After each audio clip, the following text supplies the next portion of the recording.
ነይ ማርያም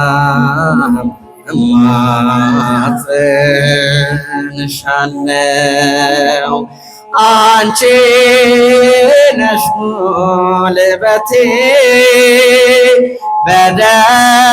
በደከመኝ ጊዜ የልቤ መጽናኛ ረዳት ምርኩዜ ረዳት ምርኩዜ እኔስ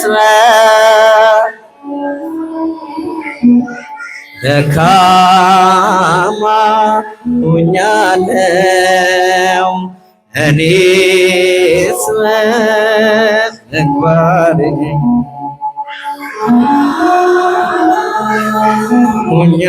ሆኛለሁ እዘኝ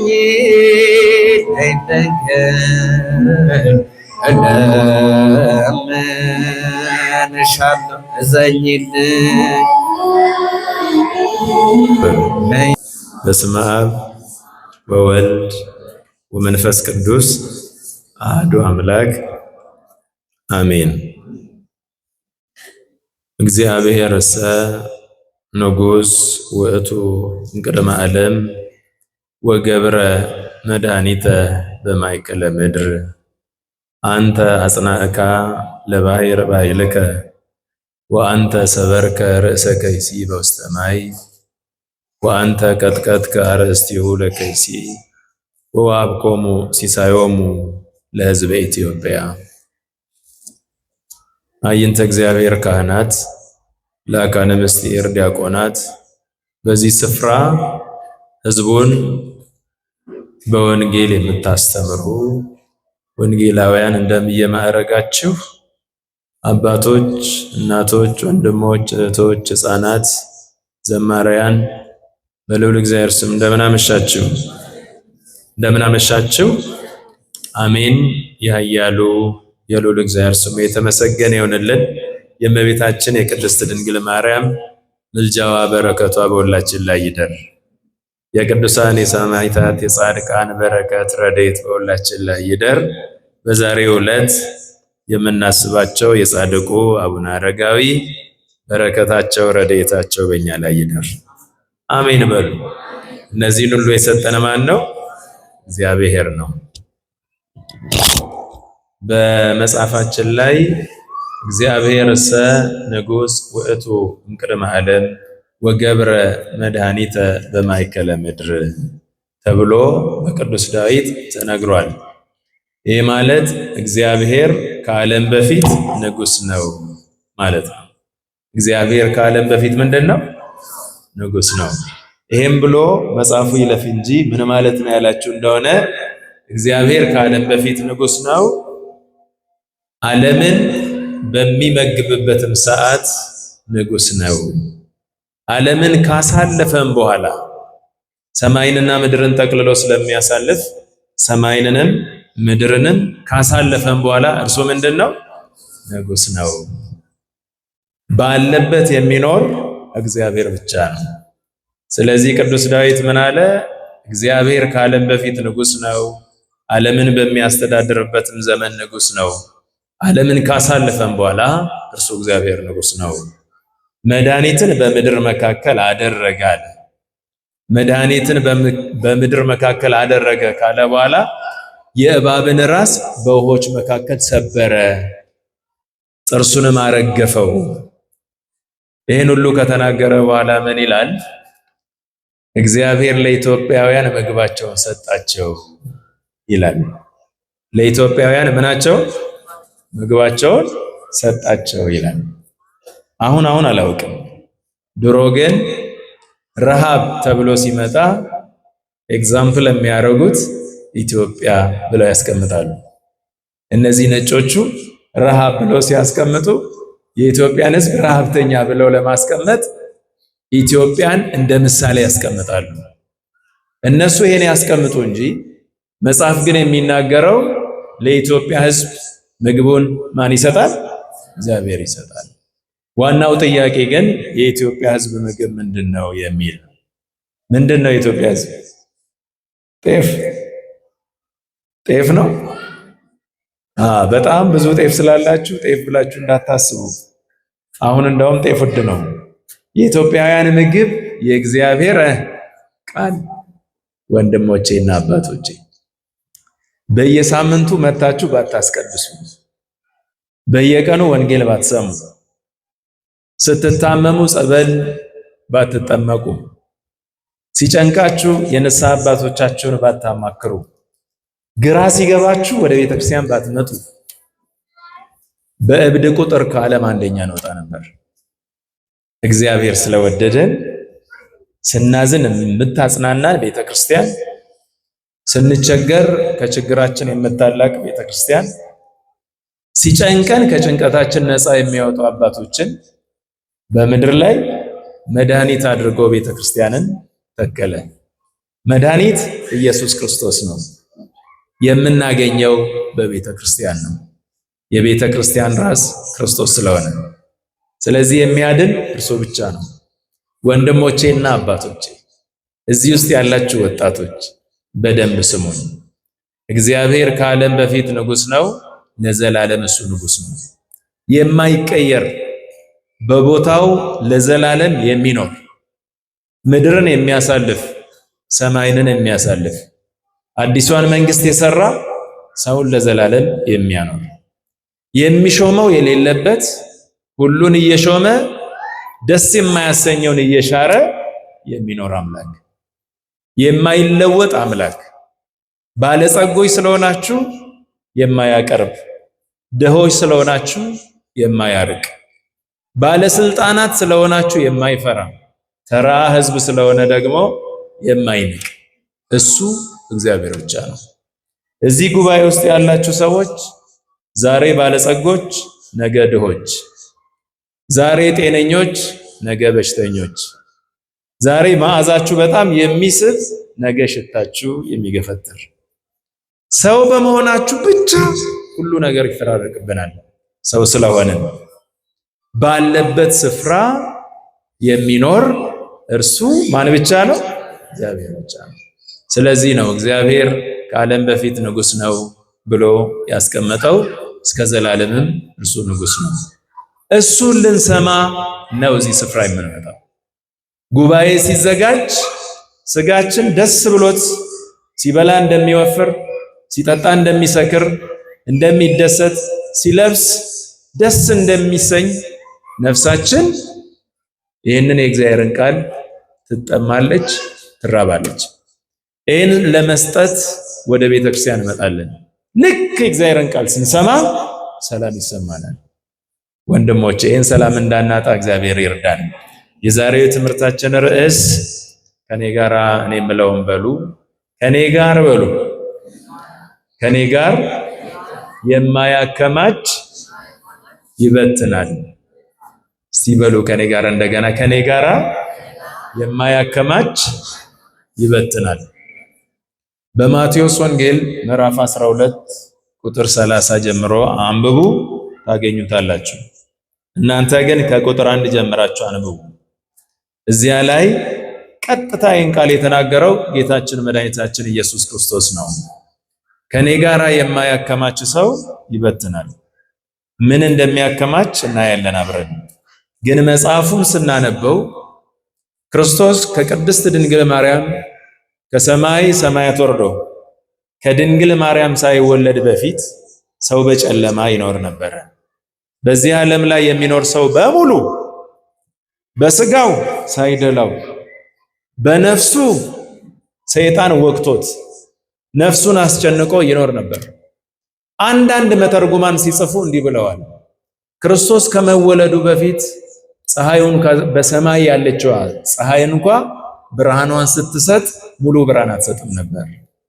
ሰው በሕይወቱም በጨለማ ይኖራል፣ በትክክልም በጨለማ ውስጥ ተዘፍቆ ይኖር ነበር።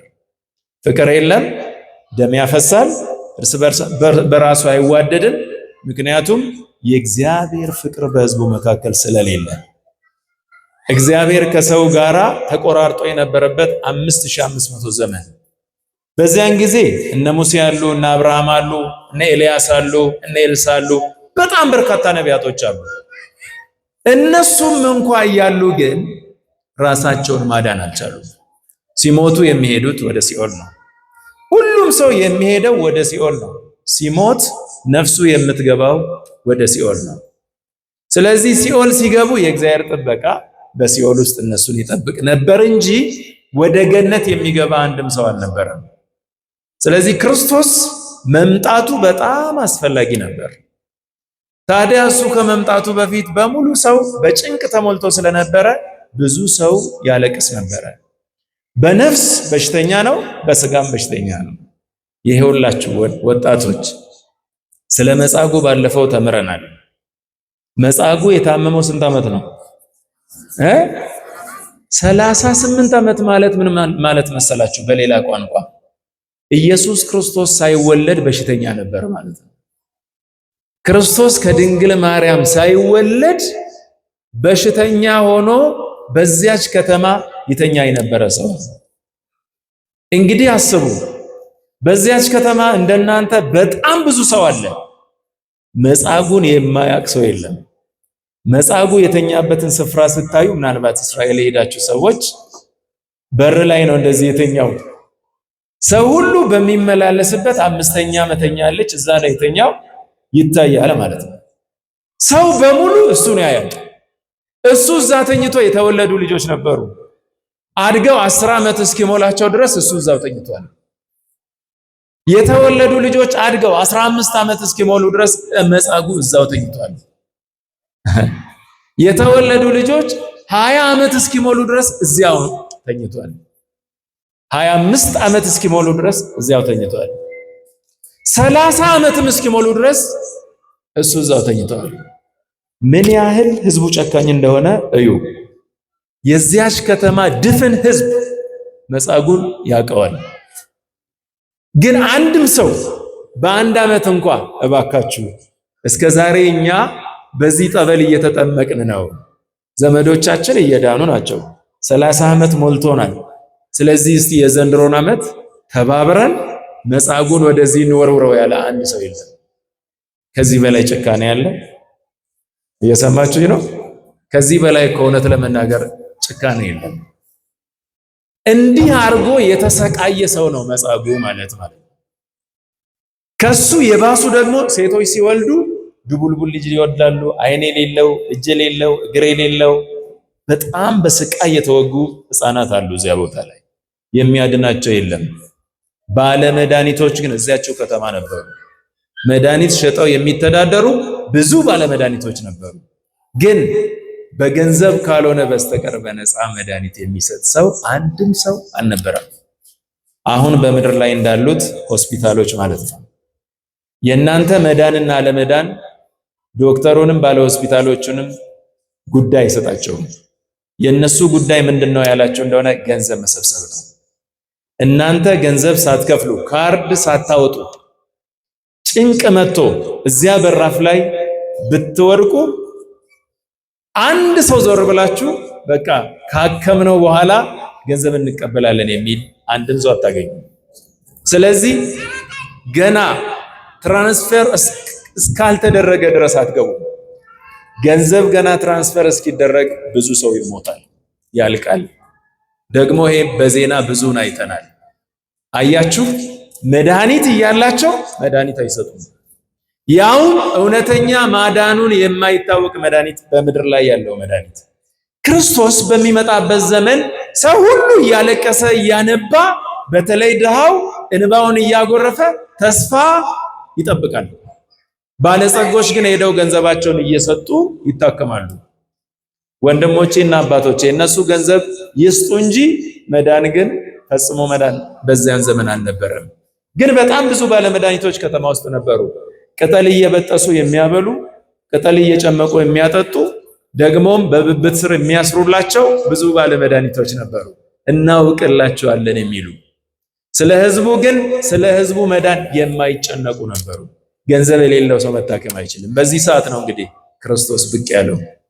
ሲመጣ ከ30 ዓመት በኋላ ሲመጣ በምድር ላይ 3 ዓመት ከ3 ወር ነው ክርስቶስ ያስተማረው። የመጀመሪያው ስራ ነፍሳቸውን ነፃ ማውጣት ነበር።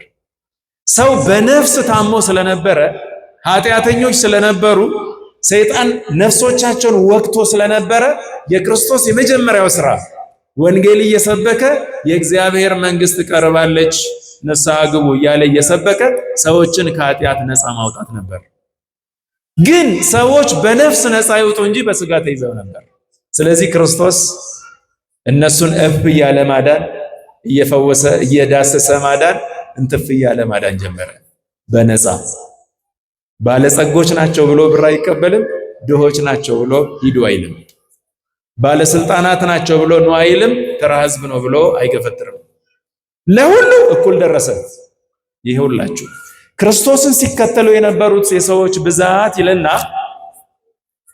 5 ገበያ የሚያህል ህዝብ ነበረ ይልና አንዱን ገበያ 1000 እያደረገ ይሰጥ ነበረ። ስለዚህ ያ ሁሉ ህዝብ ክርስቶስን ይከተላል። ከነሱ መካከል ነች አንዷ ሴት 12 ዓመት ደም ሲፈሳት የነበረች። በህሊናዋ ምን ብላ ታስብ ነበር?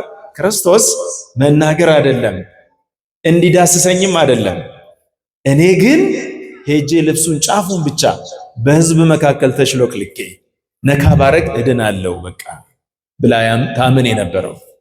ያን ጊዜ ነው እንግዲህ ገና ሳያያት ከኋላ ስትነካ አንድ ኃይል ከኔ ወጥቷል፣ ማን የነካኝ ብሎ የጠየቀው።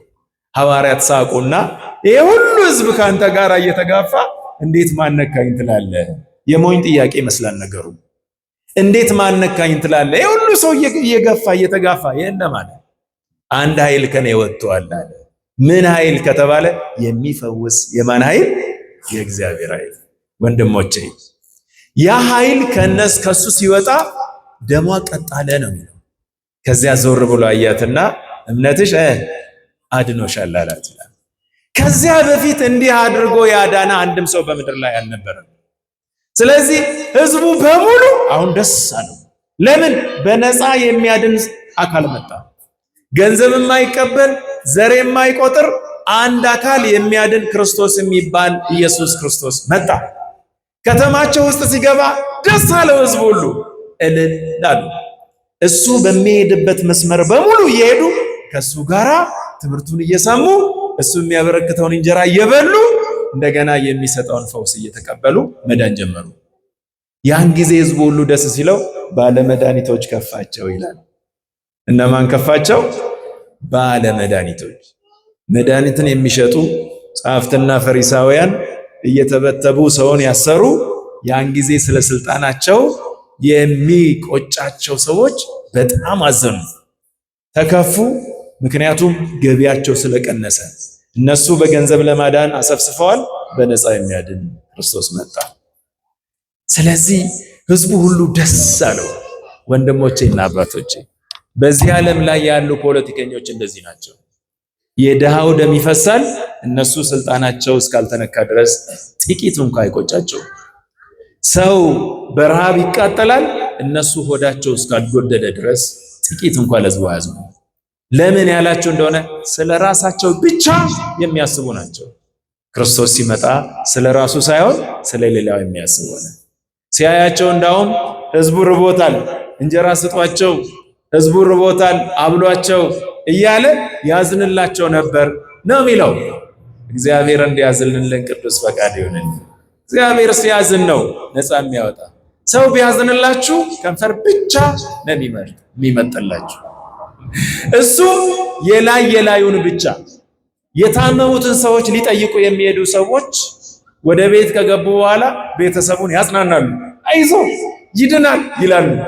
ሲወጡ ግን አንዱን ቁም ነገረኛ ሰው ከቤተሰብ መሃል ይጠሩና ወዳጄ አይኑ ስታይ ነጭ እየሆነ ነው፣ ስለዚህ መቼስ ሞት አይቀርም ይላል። ሊጠይቅ ሄደ ሰው ነው እንደዛ የሚለው። ስለዚህ ለማንኛውም ቤቱን ጠረግ አድርጉ፣ ዕቃውንም ከመንገድ ላይ አነሳሱ፣ የሚሆነው ነገር አይታወቅም ይላል። በዚህ ይድናል ይላል፣ በዚያ በኩል ደግሞ ተስፋ ቁረጡ ይላል። የሰው ሐሳብ እንደዛ ነው። እግዚአብሔር እንደሱ አይደለም። ወንድሞቼ፣ አባቶቼ፣ እህቶቼ፣ እናቶቼ እግዚአብሔር ባይኖርልን ኖሮ እኛ ምን እንደምንሆን እስቲ አስቡ። እግዚአብሔር ባያጽናናን ኖሮ እኛ ምን እንደምንሆን አስቡ። እንኳንም የእግዚአብሔር ልጆች ሆነን ወንድሞቼና አባቶቼ በነፃ የምንድንበት የምንጽናናበት እግዚአብሔር ብቻ ነው። ጸበል ስፍራ ሂዱና እስቲ በተለይ ኦርቶዶክሳውያን ሂዱ ወደ ጸበል ስፍራ። የሚላስ ዳቦ የሚቀመስ የሌላቸው ሰዎች ሞልተዋል ጸበል ስፍራ ላይ። ምንም አይነት ነገር የሌላቸው ካርድ የማያወጡበት ቦታ እዛ ቦታ ነው። ኦክሲጂን የማይሸጥበት ቦታ ጸበል ስፍራ ነው። ለምንም ነገር ምንም የማይከፈልበት ቦታ የጸበል ስፍራ ነው። በእግዚአብሔር ስም ሄደው ይጠመቃሉ፣ ይድናሉ። ይሄ ነፃ መዳን የተሰጠው ከኢየሱስ ክርስቶስ ነው። ክብር ምስጋና ለእርሱ ይሁን። ታዲያ በዚያን ዘመን ክርስቶስ ሲመጣ ሰው በሙሉ ይከተለው ጀመረ። መጽሐፉ እንደው የሚናገረው ምንድነው የሚለው? የተከተሉትን ሁሉ አዳናቸው ይላል። ከኔ ጋር በሉ እስቲ የተከተሉትን ሁሉ አዳናቸው። ይሄ በመጽሐፍ ቅዱስ ብቻ ነው የተጻፈው። የትም ስፍራ ላይ የተከተለውን ሁሉ የሚያድን ዶክተር የለም። የትም ስፍራ ላይ የተከተሉትን ሁሉ የሚያድን ሐኪም የለም። ምናልባት አይናችሁ ከታመመ በአይን ስፔሻል የሆነ ሰው ነው ሊያክም የሚችለው። አይምሯችሁ ከሆነ በአይምሮ ላይ ስፔሻሊስት የሆነ ሐኪም ብቻ ነው ሊያክም የሚችለው። ስለ እግር ተምሮ አይምሮን ማከም አይችልም። ስለ ሆድ ተምሮ ልብን ማከም አይችልም። ሁሉም የራሱን ጥቂት ብቻ። ክርስቶስ ግን የሚሄዱትን ሁሉ ዳን እያለ የሚያድን ሆነ። ይሄ የሚያስደስት መሆን ሲገባው በጣም በርካቶቹ ግን ቅር አላቸው ይላል። በዚህ የተነሳ ሕዝቡ ሁሉ ከእርሱ ጋር እየሄደ እየተከተለ ወደሚገባበት ቤት ሁሉ አብሮ መግባት ጀመሩ። አንድ ቀን ክርስቶስ ቤት ውስጥ እያለ ሰው በሙሉ ገብቶ ሞልቶ ደጁን ሞላ። የታመመ በሽተኛ ተሸክመው የመጡ ዘመዳቸው የታመመባቸው ሰው ተሸክመው የመጡ ሰዎች መግቢያ ሲያጡ እንዲህ ነው የሚለው፣ ጣሪያ ላይ ወጥተው ነው የሚለው። የሰውን ቤት ጣሪያ ነድለው ቆርቆሮውን አንስተው በጣሪያው በኩል ወደ ታች ክርስቶስ ወደ ተቀመጠበት አወረዱ ይላል። ምን ይላል መሰላችሁ መጽሐፍ? የቤተሰቦችን እምነት አየና ኃጢአትህ ተሰርዮልሃል አለው ይላል። ስጋ እኮ አይደለም፣ ስጋማ ሌላ ተራ ነገር ነው። ለስጋ መዳን ሄደው የነፍስን ቁስል ከስጋቸው ጋር አድነው ተመለሱ ይላል። ወንድሞቼ አባቶቼ፣ ሰው ተጨንቆ የነበረበት ዘመን ስለነበረ ክርስቶስ በነፃ ሲያድናቸው ደስ አላቸው። ያኔ ነው እንግዲህ ችግር የተፈጠረው። ክርስቶስ በሚያስተምርበት ቦታ በሙሉ እነዚህ ባለ መድኃኒት የተባሉ ሰዎች እየተከተሉ ስህተት መፈለግ ጀመሩ። ምክንያቱም እሱ ካልታሰረ በስተቀር እነሱ ነፃ መውጣት አይችሉም። እሱን አሳስረው እነሱ እንደገና በሕዝብ ላይ ሊነክሱ ፈለጉ ማለት ነው። ስለዚህ በትምህርቱ ውስጥ ያለውን ስህተት መፈለግ ጀመሩ። ለምን? ነፃ እያዳነ ስለሆነ፣ ገንዘብ ስለቀረባቸው። ከዚያ በኋላ በየትምህርቱ ሁሉ ሲከተሉ ክርስቶስ ምንም አይነት የስህተት ትምህርት የኑፋቄ ትምህርት የለውም። በወንጀል የሚያስይዝ ትምህርት የለውም። ስለዚህ ግራ ገባቸው። አሁን አንዲት ነገር ፈለጉ። ምን አሉ? ሰንበትን የሻረ በእነሱ ሀገር ይቀጣል። ስለዚህ እሱን መጠበቅ ጀመሩ። ሌላ ቀን ያድን ችግር የለውም፣ በሰንበት ካዳነ ግን በሰንበት ስራ ሰራ ብለን እናስይዘዋለናል። እየሰማችሁኝ ነው? ግን መጻጉዕ የዳነው በሰንበት ቀን ነው። መጻጉዕ 38 ዓመት ሙሉ እዛ የተኛው ሰው በሰንበት ቀን ድኖ ክርስቶስ ምንድነው ያለው? መዳን ትወዳለህ ወይ ብሎ ጠየቀው ይላል። ስንት ዓመት የተኛ ሰው? 38 ዓመት የተኛውን ሰው መዳን ትወዳለህ ወይ ብሎ ሲጠይቀው ቀልድ ይመስላል። ከዚያ በኋላ አዎ እኔማ መዳን እፈልጋለሁ፣ ግን ምን የለኝም አለ፣ ሰው የለኝም አለ። ብዙ ሰው ባጠገቡ እያለ ያ ሁሉ ከተማ ያ ሁሉ ሕዝብ በከተማ ውስጥ እያለ ሰው የለኝም አለ። አንዳንዴ እንደዛ ነው የምትሆኑት። በጣም ብዙ ዘመዶች ይኖሯችኋል። አንድ እንኳን እናንተን አንድ እንጀራ የሚያጎርሳችሁ ሰው ታጣላችሁ።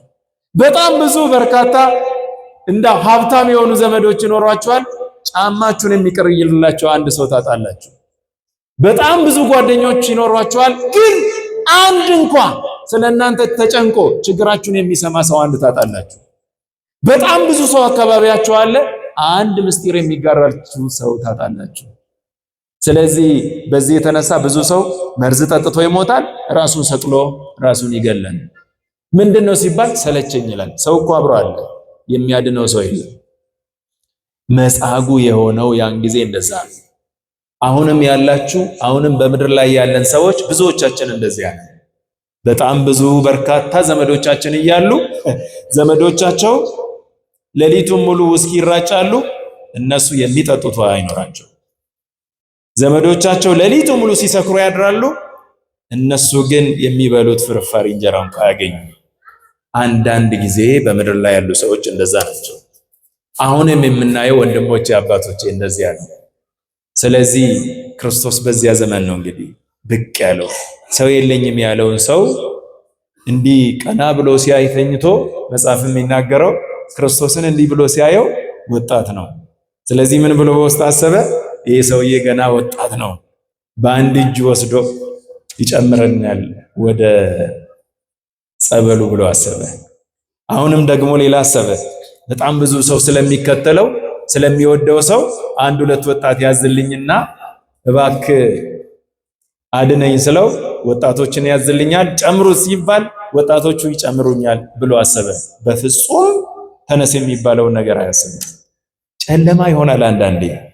በተለይ ከፍተኛ የታመማችሁ ሰዎች በጣም ከባድ በሽታ ሲያማችሁ የምትድኑ እስከማይመስላችሁ ድረስ ትደርሳላችሁ። እግዚአብሔር ሲያነሳችሁ ነው የሚገርመው። እኔ እንዴት ልድን ቻልኩ የምትሉት። የእናንተም ባይሆን ጓደኞቻችሁን ስታዩ አልቆላቸዋል ከተባለ በኋላ እግዚአብሔር ያነሳቸዋል።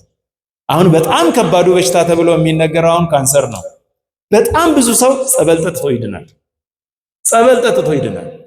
በጣም ከባድ በሽታ የነበረው አንዱ HIV ኤድስ ነው። በጣም ብዙ ሰዎች ደግሞ ከኤችአይቪ ኤድስ በኦርቶዶክስ ተዋሕዶ ቤተክርስቲያን ጸበል ጠጥተው ድነዋል። ሄደው ሲመረመሩ ነፃ ነሽ ይባላሉ። ይሄ የክርስቶስ ማዳን ይሄ ነው ወንድሞቼና አባቶቼ። ከዚያ በኋላ እውነት አይመስልም። ለምን? የእግዚአብሔር የማዳኑ ስርዓት በአይምሮ ስናይ እውነት ስለማይመስል። ምክንያቱም ህልም ነው የሚመስለን። እንዴት ልድን ቻልኩ ስትሉ የእግዚአብሔር ስራ ሁል ጊዜ ህልም ነው የሚመስላቸው። የሰው ስራ ነው ተራ እንጂ የእግዚአብሔር አሰራር በጣም ድንቅ ነው። ለምን ያላችሁ እንደሆነ ሰማይን እየከፈተ አባቶቻችንን መና የመገበ ነው። ምንም ዓመት ላይ ብትሆኑ ከሰማይ እንጀራ እንደ ዝናብ ዘንቦ አያውቅም። እግዚአብሔር ከሰማይ እንጀራን እንደ ዝናብ ያዘነበበት ነው አምላካችን። ከዓለት ላይ ውሃን እያፈለቀ ያጠጣ አምላክ ነው። ስለዚህ የሱ ስራ ሁሌም ድንቅ ነው። በቅዱሳኑ ላይ አድሮ የሚሰራው ስራ በራሱም የሚሰራ ድንቅ ነው። ስለዚህ አየውና በል ሰው የለኝም ትላለህ፣ መዳን ትፈልጋለህ? አዎ ሰው የለኝም ሲል አልጋህን ተሸክመ ሂድ አለው ይላል። ምን አይነት ከባድ ዜና እንደሆነ እዩ። 38 ዓመት ተጣብቆ የነበረ ሰው እንኳን አልጋ ለመሸከም በራሱ በሁለት እግር መሄድ በጣም ከባድ ነው። 1 ዓመት ሆስፒታል የተኛ ሰው ከዚያ ተነስቶ ሂድ ብትሉት ችሎ አይሄድም። ገና አቅፋችሁ ደግፋችሁ መከራውን እያየ ነው ወደ ህይወት የሚመለሰው። ክርስቶስ ግን የማዳኑን ስራ ሲያድን በነፃ ተነስ አልጋን ተሸክመ ሂድ አሉት ይላል አለው ይላል። ያን ጊዜ በአንድ እጁ ነው አልጋውን ተሸክሞ መሮጥ የጀመረው።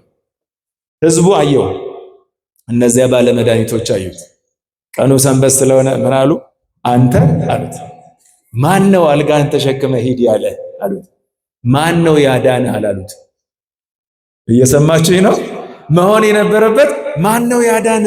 እንኳን ደስ አለ 38 ዓመት ተኝተህ የነበርክ ሰው ዳንክልን፣ እንኳን ደስ አለ ማለት ነበረበት ህዝቡ። እንደሱ አላሉ። ማን ነው ለመሆኑ በሰንበት አልጋን ተሸክመ ሂድ ያለ? እንዴት አልጋ ተሸክመ ትሄዳለህ አሉት ይላል። ድንቅ በጣም የሚገርም ነው። ሰውየው ምን ይላል መጽሐፉን ስታነቡት? ማን እንዳዳነው ያ ሰው ማን እንዳዳነው አላወቀም ነበር ይላል። እየሰማችሁኝ ነው? ማን እንዳዳነው አላወቀም። ሰው የለኝም ሲል የነበረ ያዳነውን አላወቀም። በጣም በርካቶቻችን የኛ ታሪክ እንደዛ ነው። ዋጋ ከፍለው ያስተማሩንን ቤተሰቦቻችንን ዛሬ አናውቃቸውም። አንድ ወቅት ላይ ጫማ የቀየሩላችሁን ሰዎች በእርግጫ መታችሁ ወጣችሁ ይሆናል። አንድ ወቅት ላይ ያጎረሷችሁን ሰዎች ዛሬ ሲራቡ ዞር ብላችሁ አታዩ ይሆናል። ወንድሞቼና አባቶቼ በጣም ተጠንቀቁ። ያሳደጓችሁን እናቶቻችሁንና አባቶቻችሁን ልብስ ገዝተው ያለበሷችሁን ቤተሰቦቻችሁን ዛሬ ሲያልፍላችሁ በረከት ከፈለጋችሁ እነሱን እርዱ። ይህ ካልሆነ እመኑ የእግዚአብሔርን በረከት አታገኙ። ምክንያቱም እንዴትስ ልታገኙ ትችላላችሁ? እንዴትስ ሊገኝ ይችላል? ይህ ሰው የለኝም ብሎ ሰው አጥቶ ሰው የሆነለትን ሰው አላወቀም ይላል መጽሐፍ። በዚህ ምድር የሚነገረው የሚሰራው ነው። ስለዚህ ይሄ ድንቅ ንግግር ነው። ሰው የለኝም ያለ ሰው ያዳነውን ሰው አላውቀውም ያዳነኝን ግን አለ። እሱ ግን ያ ያዳነኝ ሰው አልጋን ተሸክመ ሂድ አለኝ። ስለዚህ አልጋን ተሸክመ ሄድኩ አለ። ቤተ መቅደስ ውስጥ እንደገና ሄዶ ሲያገኘው ክርስቶስ አንተ ሰው የባሰ እንዳይገጥምህ ዳግመኛ አትበድላለሁ ይላል። ይሄን ስላለው ያዳነኝ ይሄ ሰው ነው ብሎ ጠቆመው ይላል። በዕለተ ዓርብም በጥፌ የመታው አንዱ እሱ ነው። ወንድሞቼና አባቶቼ በጎ ባገኘንበት ስፍራ ክፉ እንዳንሰራ እግዚአብሔር ይጠብቃል። የእግዚአብሔርን ውለታ እንዳንዘነጋ እግዚአብሔር ይርዳል። በሰንበት ቀን እሱን ለማስያዝ በሽተኛ ቤተ መቅደስ ውስጥ አስቀምጠው ጠበቁት። ከዚያ አንድ ዲዳ የሆነ መናገር የማይችል እጁም የሰለለ ሰው አስቀምጠው ክርስቶስን ጥያቄ ጠየቁት። እነዚህ ባለመድኃኒቶች የተባሉ ሰዎች ለመሆኑ አሉት በሰንበት መልካም መስራት በሰንበት ስራ መስራት ይቻላል ብለው ጠየቁት ይላል። አዎ ካለ ሊያሳስሩት፣ አይ ካለ ደግሞ ሌላ ነገር ሊያስቀምጡ። ስለዚህ እሱ የልባቸውን አወቀ ይላል። ክርስቶስ የሐሳባቸውን አወቀና እንዲህ አላቸው ይላል። ምናቸውን አውቆ? ሐሳባቸውን አውቆ። እግዚአብሔር ገና ሳንለምነው ልመናችንንና ፍላጎታችንን አውቆ ይሰጠናል ይላል መጽሐፋችን። ክርስቶስ እኛ ገና ከመናገራችን በፊት ሐሳባችንን ያነባል። ስለዚህ ወንድሞቼና አባቶቼ ሐሳባቸውን አወቀና አንድ ጥያቄ ጠይቃቸው። ከእናንተ መካከል በግ ያለው ሰው ቢኖር በጉ በሰንበት ቀን ጉድጓድ ቢወድቅበት የማያወጣው አለ ወይስ የለም ብሎ ጠየቀ። አሁን እናንተ ሀብላችሁ ቢወድቅ ኧረ ተው ተብላችሁ ስማርትፎኖቻችሁ ጉድጓድ ቢወድቅባችሁ እሑድ ቀን ትገባላችሁ አትገቡ? ዘላችሁ ነው አጥልቅ የምትሉት? ምን ጥያቄ ያለው? ሁሉም ዘሎ ነው እንጂ የሚገባው ምን ጥያቄ ያለው ለማውጣት? ከዛ ምን አሉት መሰላችሁ? እንዴ እንገባለን እንጂ አሉ። ከዛ እንዲህ አለ፣ እናንተ ለበግ ብላችሁ እንዲህ የምትገቡ ከሆነ የሰው ልጅ ከበግ ይበልጣል አለ። የሰው ልጅ ከምን ይበልጣል? ከበግ። ያኔ እኮ እንደዛ ነበር፣ ከበግ እንበልጥ ነበር። አይምሯችን ያኔ ከበግ ይበልጥ ነበር። አሁን ነው እንጂ ከበግ በታች ሆነ። ኦሮሞ፣ አማራ፣ ትግሬ፣ ቤንሻንጉል ጉሙዝ ምናምን እያለ ሰው እንደ እንስሳ ሆነ እንጂ ድሮ እኮ ከበጎች እንበልጥ ነበር። ክርስቶስ በነበረበት ዘመንማ አው ሰው ከበግ ይበልጣል። አሁን ከበግ ጋራ ብታወዳደሩት እውነት ነው የምላችሁ ከእንስሳት በታች ሆነዋል። ሰብእሰ እንዘ ክቡር ውእቱ እያይመረ፣ ሰው ክቡር ሆኖ ሳለ አላወቀም። ሕግ እንደሌላቸው ከብቶች፣ ሕግ እንደሌላቸው እንስሳት ሆነ። የትኛው ከብት ነው የትኛው በሬ ነው በሬን እየወጋ እየቀደደ ደሙን የሚያፈስ? አንድ በግ አንድ ከብት ካረዳችሁ በታረደበት ስፍራ ላይ ሌሎች ከብቶች መጥተው የሚያወጡትን ድምፅ ብትሰሙ በጣም ያሳዝናል። እዚህ የከተማ ልጆች ስለሆናችሁ የት እንደሚታረድ አታውቁም። ቄራ ስለሚታረድ ደጅ ላይ የሚያርዱትን ሰዎች ብታዩ የከብቶቻቸው የጓደኞቻቸው ከብቶች ደሞቻቸው ሲፈስ ሌሎች ከብቶች መጥተው እዛ ላይ ሲያጓሩ ስትሰሙ በጣም ያሳዝናል። የሰው ልጅ ግን እንደሱ አይደለም። ሞባይሎቻችሁ ላይ ዛሬ ስታዩ አላያችሁ? አርሲ 27 ሰው ታረደ ሲባል ድምፁ የሚሰቀጥጥ ግን እየሳቁ እያረዱ ይቀርጹ ነበረ። ከዚህ በላይ ከብትነት አለ? ወንድሞቼና አባቶቼ፣ ዝቋላ ላይ የታረዱትን ሰዎች ስታዩ እነሱ እየሳቁ ይቀርጻሉ፣ ግን የሚታረዱ ሰው በሲቃ ይንገበገባሉ። እባክህ ለዛሬም ብቻ ተወኝ ስለ እግዚአብሔር ሲል እየሳቀ ከከከ እያለ ያርዳል። ከዚህ በላይ ሰው ከብት የሆነበት ዘመን የለም ወንድሞቼና አባቶቼ። እግዚአብሔር ወደ አእምሮ ይመልሳል። ክርስቶስ በዚያን ሰዓት እንዲህ ካለ በኋላ በሉ እንግዲህ አለ። ዲዳውንም ፈወሰው፣ ደንቆሮውንም እንዲሰማ አደረገው። እጁ የሰለለችውንም ደግሞ እጅህን ዘርጋ አለው፣ ዳነችለት ይላል። ከዚህ በኋላ ይከታተሉት ጀመረ። አሁን በዚህ ነገር ማሸነፍ ሲያቅታቸው ህዝቡ ውስጥ ወሬ ማውራት ጀመሩ። ምን ብለው? ሰይጣን ያደረበትን አንድ ሰው ወደሱ ሲያመጡ ሰይጣኑን ልቀቅ ብሎ ካስለቀቀ በኋላ እሱን ሲያዩ ሄዱና እንዲህ አሉ። ህዝቡ ምን አለ? ልክ ክርስቶስ ሰይጣንን ከህዝቡ ላይ ማስለቀቅ ሲጀምር ህዝቡ ተሰበሰበና ይሄ ሰው የዳዊት ልጅ ይሆነን አለ ይላል። የዳዊት ልጅ የእግዚአብሔር ልብ የተባለው ዳዊት የሱ ልጅ ይሆን እንዴ ብለው ማውራት ሲጀምሩ እነዚህ ባለመድኃኒቶች ገቡና የለም አለ። ይሄ ሰው ሰይጣንን በሰይጣን ያወጣል እንጂ በእግዚአብሔር ኃይል አያወጣም አሉ። አሁን ዛሬ ዓለም በእኛ ላይ እንደሚስቀው ታቦትን እያነሳ እንጨት ነው ጣዖት ነው እያለ እንደሚስቀው፣ ጸበል እያነሳ ውሃ ነው እንደሚለው፣ ወንድሞቼና አባቶቼ ይሄን ስትሰሙ እንዳታደንቁ። መስቀል እኮ እንጨት ነው የእግዚአብሔር ኃይል ስላደረበት እንጂ ካህናቱ ያዙት መስቀል እኮ እንጨት ነው። ማን ነው ወርቅ ያደረገው? ማን ነው አልማዝ ያደረገው? እኛ እየዳንበት ያለው እኮ ያ መስቀል እንጨት ነው። ማን ተሰቀለበት? ክርስቶስ ኃይል ሰጠው። አንድ ሽማግሌ ብቻ ናቸው ይሄን በገጠር የተናገሩት። እንዴ ታቦት እንጨት ነው አሉ። እኛ ድሮ መቼ ነው ወርቅ ነው ያልነው? መቼ ነው መዳብ ነው ያልነው? ነገር ግን እግዚአብሔር ኃይሉን በእንጨት ላይ ከገለጠ እኮ መስቀሉን እኮ እኛ እየሳምነው እየተባረክንበት እንድናለን። ስለዚህ እኛ እኮ ታዲያ ኃይሉ የእግዚአብሔር ነው፣ እንጨትማ እንጨት ነው አሉ።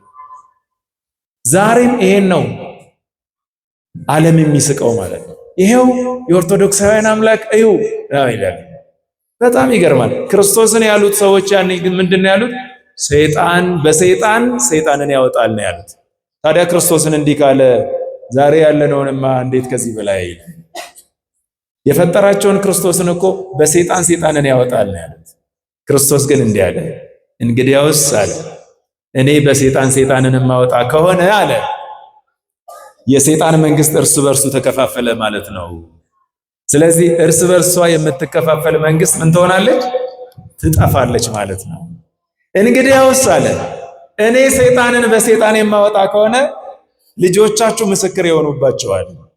እኔ ማለት ነው ከእናንተ መካከል 12 ልጆችን መርጬ ሐዋርያት አድርጌያቸዋለሁ። እነሱ በማን ስም ሰይጣንን ያወጣሉ ታዲያ? ስለዚህ ሐዋርያት በማን ስም ነው ሰይጣን የሚያወጡት? በል ተናገር። በማን ስም? በክርስቶስ ስም፣ በናዝሬቱ በኢየሱስ ክርስቶስ ስም ሰይጣንን ያወጣሉ። ከዚያ ምን አለ? ልጆቻችሁ በእኔ ስም የሚያወጡ ከሆነ እኔማ እንዴት በሰይጣን ስም ሰይጣንን አወጣለሁ? እነሱ ራሳቸው ምስክር ይሆኑባቸዋል። ግን አለ ከኔ ጋራ የማይሆን እኔን ይቃወመኛል፣ ከኔ ጋራ የማያከማች እርሱ ይበትናል አለ ይላል። ከኔ ጋራ የማያከማች በሉ ይበትናል። ከእግዚአብሔር ጋራ የማታከማችሁ ከሆነ ትበትናላችሁ። ምን ያላችሁ እንደሆነ ሕይወት ከእግዚአብሔር ጋራ የማትኖሩት ሕይወት ሁሌም ቢሆን ከሰይጣን ጋራ የምትኖሩት ይሆናል። ስለዚህ ሰላም አታገኙም። ወንድሞቼና አባቶቼ በምድር ላይ ተማሩም፣ ነግዱም፣ እረሱም፣ ምንም አድርጉ፣ ባለጸጋም ሆኑ፣ የተማራችሁም ሆኑ፣ ድሆችም ሆኑ፣ ግን ከእግዚአብሔር ከተለያችሁ ሕይወታችሁ ሁሌም ኪሳራ ውስጥ ነው። ገንዘብ ብትቆጥሩ ዋጋ አይኖረውም። ክርስቶስ አስተምሯል። ሰው ይሄንን ዓለም ቢገዛ ነፍሱን ግን ቢያጎድል ምን ይጠቅመዋል? ወንድሞቼ አስተውሉ። ከእግዚአብሔር ጋራ የማትሰበስቡት ሕይወት፣ ከእግዚአብሔር ጋራ የማትኖሩት ሕይወት ኑሮ አይባልም። ይሄ አሁን ወጣቶችን እዩና እነሱን ጠይቁ። የዚህ ዓለም ወጣቶች የሰይጣን ማህበርተኞች የሆኑትን ጠይቁ። ጸበል ስፍራ ይመጣሉ።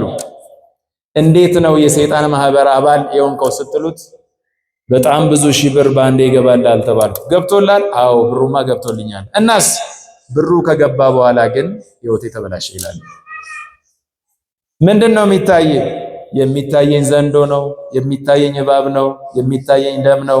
መተኛት አልችልም፣ መደሰት አልችልም፣ የገባልኝን ገንዘብ መጠቀም አልቻልኩም ይላሉ። ወንድሞቼ ሰው በገንዘቡ ብዛት ሕይወቱ አይለካም። በመጽሐፍም የተነገረው የሰው ሕይወቱ በገንዘቡ ብዛት አይደለምና ተጠንቀቁ ነው የተባለው። ከእግዚአብሔር የተለያችሁ ቀን እንደሞታችሁ ቁጠሩ። ወንድሞቼ እዚህ ውስጥ ያላችሁ በደንብ አዳምጡ። በተለይ ወጣቶች በዚህ ዓለም ላይ የምትኖሩት በጣም ጥቂት ዘመን ነው።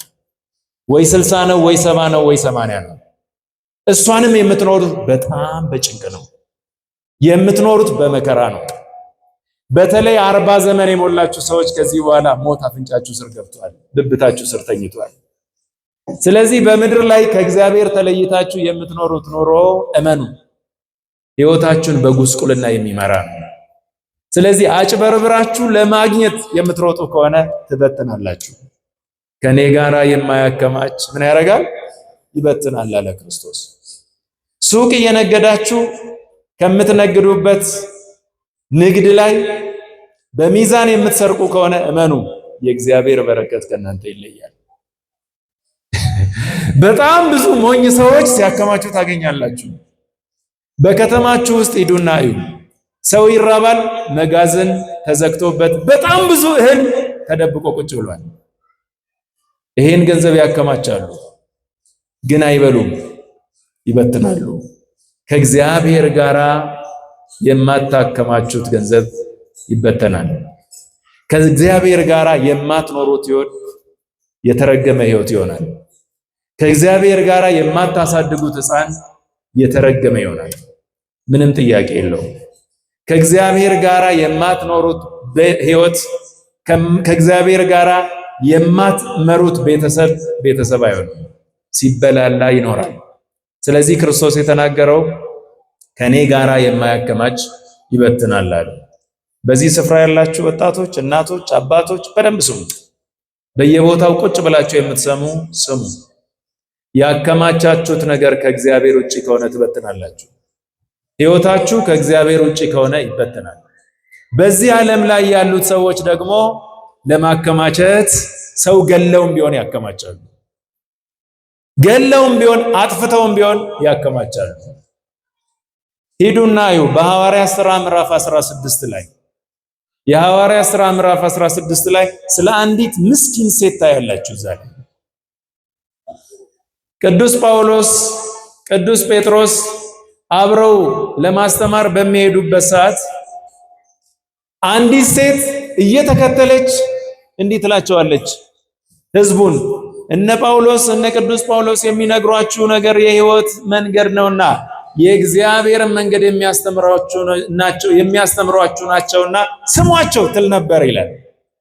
በየዕለቱ ይህን ስታደርግ ዞር አለና አንተ ርኩስ መንፈስ ከሷ ውጣ አለ ይላል። እሷ ያኔ በርኩስ መንፈስ ተሞልታ የጥንቆላ ስራ ትሰራ ነበር። ያንን የሚያስደርጉ ደግሞ እሷ በገረድነት የገዙ ቤተሰቦች ናቸው። አሁን ዛሬ አዲስ አበባ ውስጥ እንዳለ ሕፃን ይሰርቃሉ፣ አይን ያወጣሉ፣ መለመኛ ያደርጋሉ። ሕፃን ይሰርቃሉ፣ ጆሮውን ይደፍኑታል፣ አይኑን ይደፍኑታል፣ ከዚያ በኋላ መለመኛ ያደርጋሉ።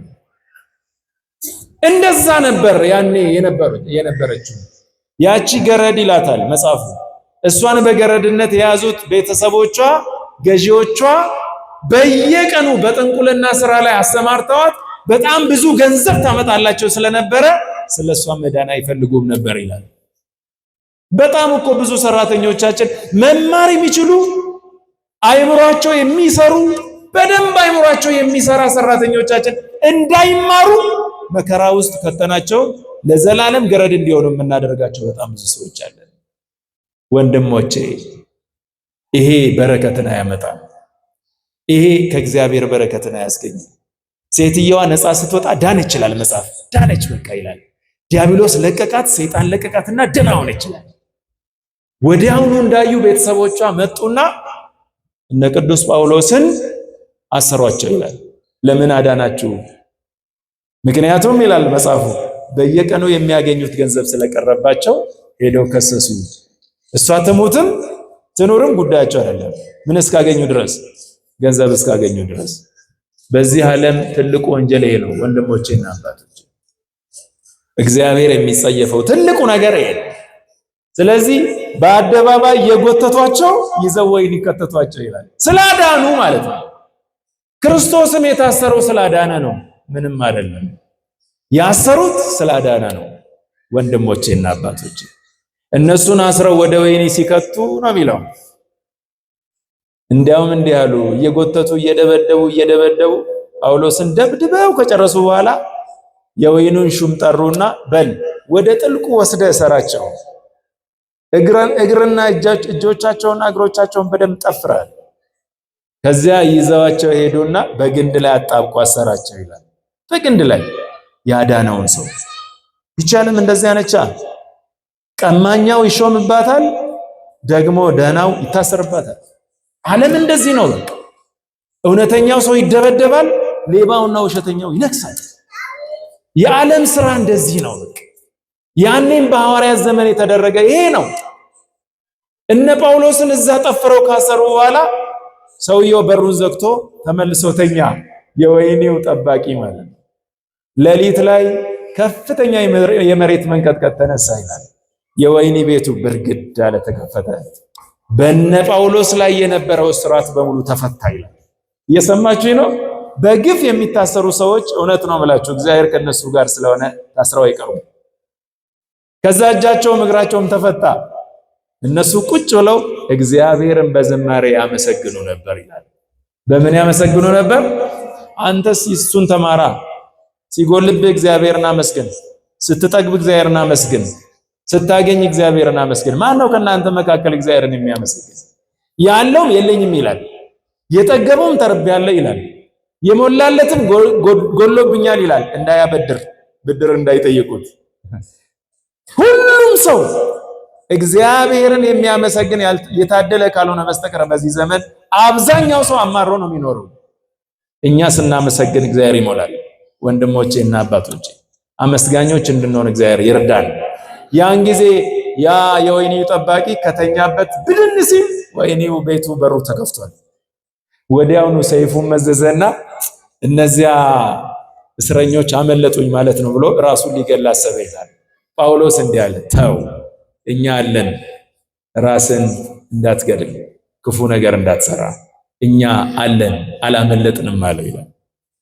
ያን ጊዜ ወዲያውኑ መጣና ሰገደላቸውና እንዲህ አለ ይላል፣ ጌቶቼ ሆይ ለመዳን ምን ላድርግ አለ ይላል። እስቲ በሉ ለመዳን ምን ላድርግ? ከዛ ምን አሉት? በኢየሱስ ክርስቶስ እመን አሉት። እኔ አምኛለሁ አለ። ወዲያውኑ እዚያው ወህኒ ውስጥ በኢየሱስ ክርስቶስ አምኖ ቤተሰቡንም አሳምኖ ከዚያ በኋላ እነሱ ካሳመኑት በኋላ ይዟቸው ወደ ቤቱ ገባና ምሳ ጋበዛቸው። መጨረሻው ምን ይላል? በእግዚአብሔር በማመኑ ደስ አለው ይላል። የነ ቅዱስ ጳውሎስ እስር ለነሱ ታስቦ ሳይሆን አንድ ነፍስ ከወህኒ እንድድን ነው። በወህኒ የነበረው ያ ሰው እንዲድን እግዚአብሔር ጳውሎስን ሲላስን ወደዚያ ከተታቸው። ወንድሞቼና አባቶቼ የሆነ ችግር ሲመጣ እግዚአብሔር በዓላማ ነው። ከእግዚአብሔር የሚመጣ ከሆነ ነገር ሁሉ ለበጎ ሊደረግ እናውቃለን ይላል። ከኔ ጋር ያላከማቸ ምን ያደርጋል? እንዳንበተን እግዚአብሔር ይርዳን። ወስብሐት ለእግዚአብሔር።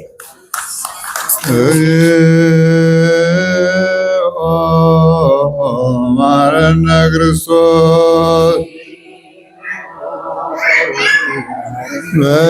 በእንተ ማርያም ማረነ ክርስቶስ በእንተ ማርያም ማረነ ክርስቶስ በእንተ ማርያም ማረነ ክርስቶስ ኪርያላይሶን ኪርያላይሶን ኪርያላይሶን ኦ አምላክ ኦ አምላክ ኦ አምላክ ኦ ክርስቶስ ኦ ክርስቶስ ኦ ክርስቶስ ያድነነ እማቱ ሰውረነ በምሕረቱ እንተ ማርያም ወላዲቱ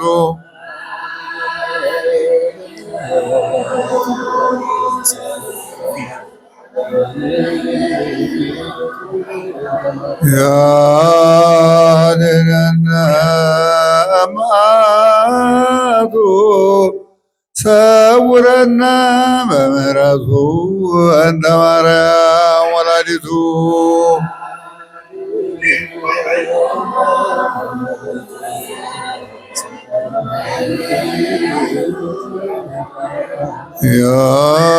ያድነነ እማቱ ሰውረነ በምሕረቱ እንተ ማርያም ወላዲቱ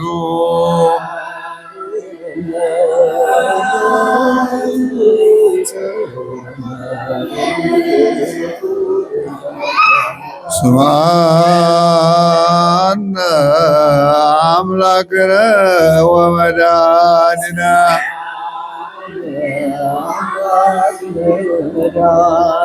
ስምዐነ አምላክነ ወመድኃኒነ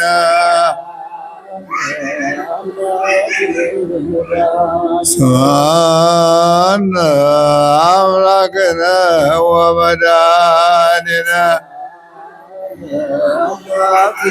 ወመድኃኒነ እንደ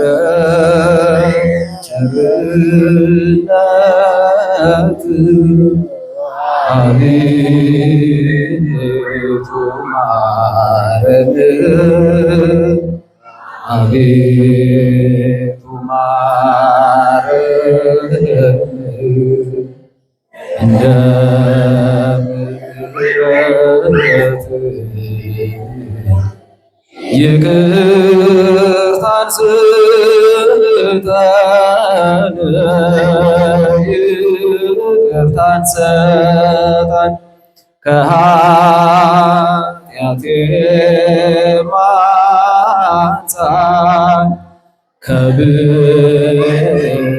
በደሌ ከብዙ በደሌ ለዚያች ክፉ ኃጢአት እንዳልሆናት ሎሌ እንዳልሆናት ሎሌ እኔስ አመፃዬ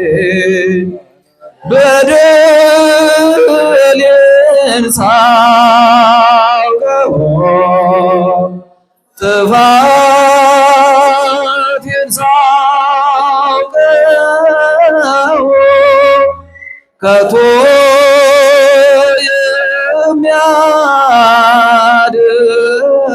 የሚያድነኝ ቸርነት ነው ምሕረት ነው አንተ ብቻ በደሉ ክፉ ማደረገው ክፉ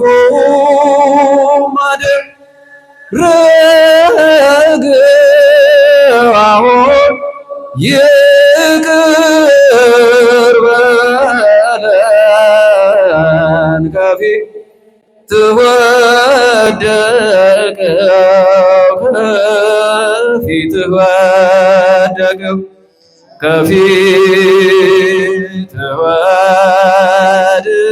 ወድቄ ስለምን አንተን ስማጸና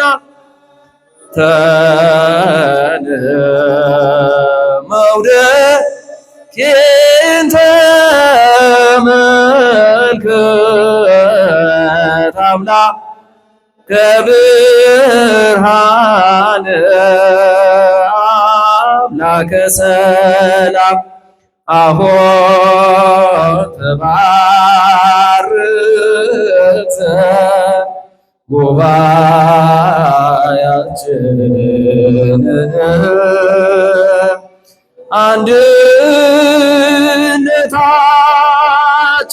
አንድነታችንን ጌታ ሆይ ላክልን መንፈስ ቅዱስን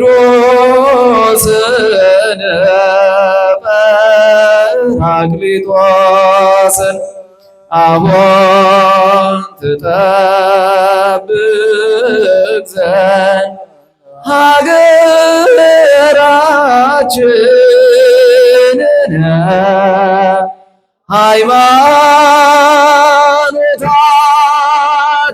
ሃይማኖታችንን ጌታ ሆይ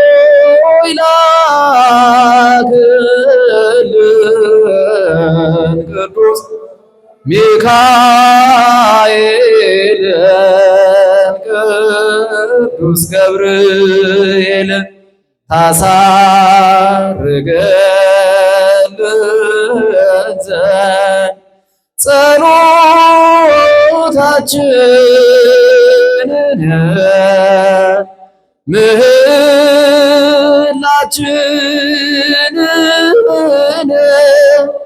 ጌታ ሆይ ላክልን ድንግል ማርያምን አማላጃችን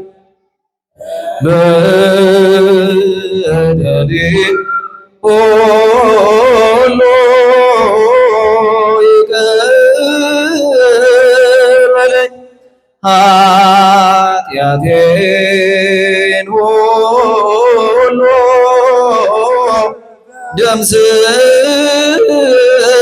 ደምስስልኝ ንጹሕ ልቡና ፍጠርልኝ አቤቱ ከፊትህ አታርቀኝ የመዳንን ሕይወት ዛሬ እግዚኦ እግዚኦ ስንለው በምሕረቱ ይቅረበን፣ መላ ጸሎታችንን ይቀበልልን፣ ባለ ጸሎትን ባለ መስዋዕትን ይጠብቅልን፣ በስደት በምርኮ ያሉትን በሰላም ወደ ሀገራቸው ይመልስልን፣ የሞቱትን ነፍሳቸውን በደጋጎቹ ስር ያስቀምጥልን። መላእክትን በጽርሐ አርያም ጻድቃንን በገዳም በጾም በጸሎት ያጸና አምላክ እኛንም ምግባር ከሃይማኖት በጾም በጸሎት እንዲያጸናን ጾማችንን በሰላም አስፈጽሞ ለክብር ትንሣኤው እንዲያደርሰን የእሱ ፈቃድ ይሆንልን። አገር ዘራ ወጸላይታ ለአገሪቱና ኢትዮጵያ የኢትዮጵያን ጠላት እግሯ በታይ ፈጥኖ ያስገዛልን። ባራኪ ጳጳስ ሰብሳቢ ንጉሥ እግዚአብሔር እንዳያሳጣን ሰላም የዋለን አምላክ ሰላም እንዲያሳድረን አባታችን ሆይ የምትኖር ስምህ ይቀደስ፣ መንግሥትህ ትምጣ፣ ፈቃድህ በሰማይ እንደሆነች እንዲሁም በምድር ትሁን። የዕለት ምግባችንን ስጠን ዛሬ፣ በደላችንን ይቅር በለን እኛም የበደሉንን ይቅር እንደምንል፣ አቤት ወደ ፈተናም አታግባን ከክፉ ሁሉ አድነን እንጂ መንግሥት ያንተ ናትና ኃይል፣ ክብር፣ ምስጋና ለዘላለሙ አሜን። እመቤታችን ቅድስት ድንግል ማርያም ሆይ በመልአኩ በቅዱስ ገብርኤል ሰላምታ ሰላም እንልሻለን። በሐሳብሽ ድንግል ነሽ፣ በሥጋሽም ድንግል ነሽ። የአሸናፊ ልዑል እግዚአብሔር እናቱ ሆይ ሰላምታ ለአንቺ ይገባሻል። ከሴቶች ሁሉ ተለይተሽ አንቺ የተባረክሽ ነሽ፣ የማኅፀንሽ ፍሬ ቡሩክ ነው። ጸጋን የተመላሽ ድንግል ሆይ ደስ ይበልሽ፣ ልዑል እግዚአብሔር ከአንቺ ጋር ነውና ከተወደደው ልጅሽ ከጌታችን ከመድኃኒታችን ከኢየሱስ ክርስቶስ ዘንድ ይቅርታንና ምሕረትን ለምኝልን ኃጢአታችንን ይቅር ይለን ዘንድ ለዘላለሙ